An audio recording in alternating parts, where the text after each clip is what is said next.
Padahal waktu Bapak ke surga, ada enggak pesan Tuhan memberitahu yang sangat penting untuk Indonesia? Ini penglihatan saya dari Tuhan, saudara.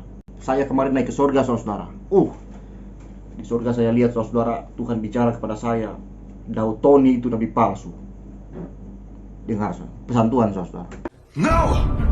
Through the laws of the Pope and the doctrines of men, the consciences of the faithful have been miserably vexed and plagued. Will you recant or will you not?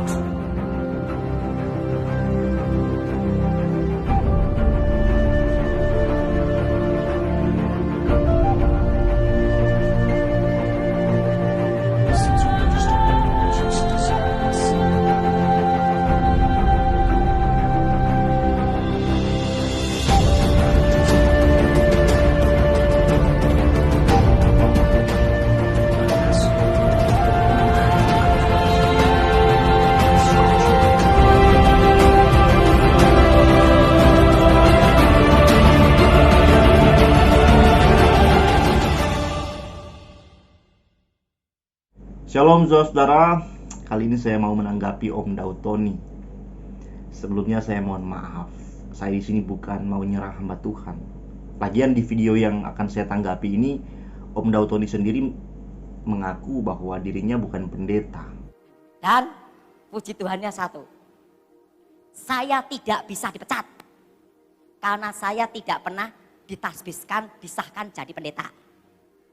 Jadi saya ini bukan pendeta, tapi orang manggil saya pendeta. Jadi saya ini tidak bisa dipecat dan tidak bisa memecat karena bukan pendeta. Hanya dipanggil pendeta. Jadi sebenarnya dia bukan hamba Tuhan. Nah, mungkin kalian akan komen, semua orang itu hamba Tuhan. Jadi bukan nanti pendeta yang hamba Tuhan. Oke, berarti saya juga hamba Tuhan. Dan kamu serang saya dengan mengatakan jangan serang-serang hamba Tuhan. Nah, kamu sendiri hamba Tuhan serang saya yang menyerang hamba Tuhan. Bingung kan? Sama. Aku juga bingung sama kebingungan kalian, saudara. Oke, jadi gini, saudara. Pendeta Daud Tony dalam sebuah video katanya dia mendapat penglihatan waktu di sorga. Padahal waktu Bapak ke surga, ada enggak pesan Tuhan memberitahu yang sangat penting untuk Indonesia? Saya beritahu sama dia bahwa Indonesia mengalami krisis ekonomi. Kira-kira kapan krisisnya itu? Anginnya akan datang 2018, 2019. Badainya akan datang 2020. Dan tepat kira-kira bulan 6, bulan 7, Indonesia mengalami stagnat ekonomi. Ekonomi berhenti untuk menuju tahun 2023. Oke. Dan krisisnya itu gimana? Dia ke surga ya. Dia ke surga itu tahun 2014 katanya. Bahwa di tahun depan ya, penglihatannya mengatakan bahwa di tahun depan kita ini, tahun 2022 akan terjadi inflasi. Wah, ini parah, saudara. Tahun 2022, ikutin saya semua. Tahun 2022. Apa saudara? Tahun berapa saudara? 2022. Indonesia akan mengalami inflasi. Dan inflasinya akan sampai 5 tahun, saudara. Inflasi terus selama 5 tahun. Dan pesan Tuhan kepada Daud Tony, yang mana pesan ini juga menjadi pesannya kepada jemaat yang dengar kesaksiannya, ialah bahwa dia harus beli tanah supaya bisa survive. Apa yang terjadi, saudara? Terusan pesannya itu apa? Pesannya itu bahwa saya disuruh untuk beli tanah. Tanahnya modelnya gimana? Untuk berkebun. Itu saya beritahu. Tanah dan emas. Tuhan beritahu tanah dan emas itu 2014. 2017 saya lakukan. Ingat ya kalian jemaat, kalian itu kalau dibilang begitu, itu sadarlah, kasihlah persembahan ya, biarlah dia bisa beli tanah kan. Hamba Tuhan itu harus ditopang hidupnya, saudara. Ya, gimana kalau hamba Tuhan gak punya tanah ya? Hamba Tuhan itu harus ditopang hidupnya. Mereka hidup dari mana coba? Wait, kamu juga kan hamba Tuhan. Kamu juga harus ditopang hidupnya dong. Sudahlah, bingung gua. Jadi gini. Daud Tony itu dipesankan Tuhan bahwa dia harus beli tanah untuk berkebun. Dan dia baru sadar ketika dia bingung ya, kenapa harus beli tanah. Dia baru sadar ketika corona sudah datang. Ya. biar katanya dia nggak kemana-mana terpapar corona, dia bisa makan dari hasil kebunnya. Dan kemudian di video ini yang saya tanggapi ini, dia juga pesankan kepada jemaat bahwa mereka harus beli tanah. Inflasi. Nah, dan ingat, untuk masa saat ini, sampai tahun 2023, saudara masih ada kesempatan untuk beli tanah, saya beritahu. Ingat, sampai 2023, Januari, saudara masih kesempatan untuk tahun ini dan tahun depan untuk beli tanah. Untuk menghadapi inflasi tahun depan.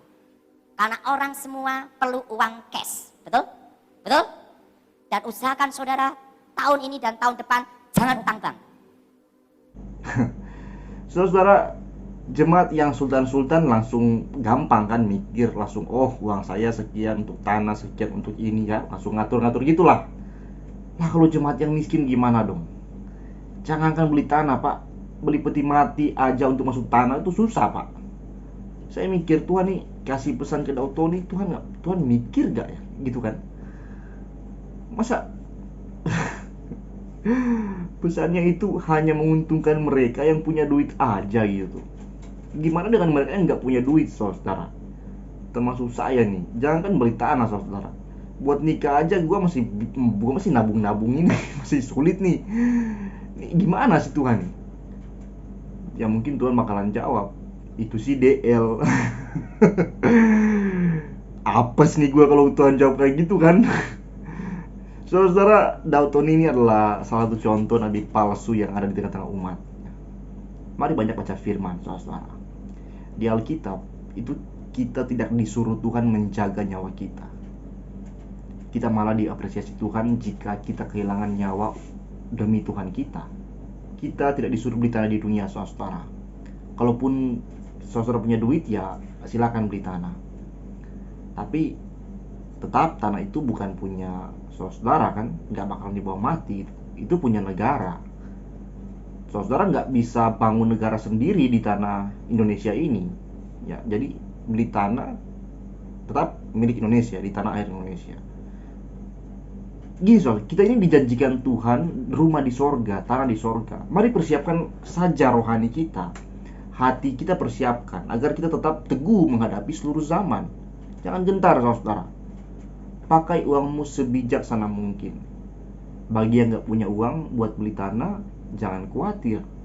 Ingat janji Tuhan, burung di udara Tuhan pelihara, dan bunga bakung Tuhan dandani. Apalagi kalian yang berharap padanya.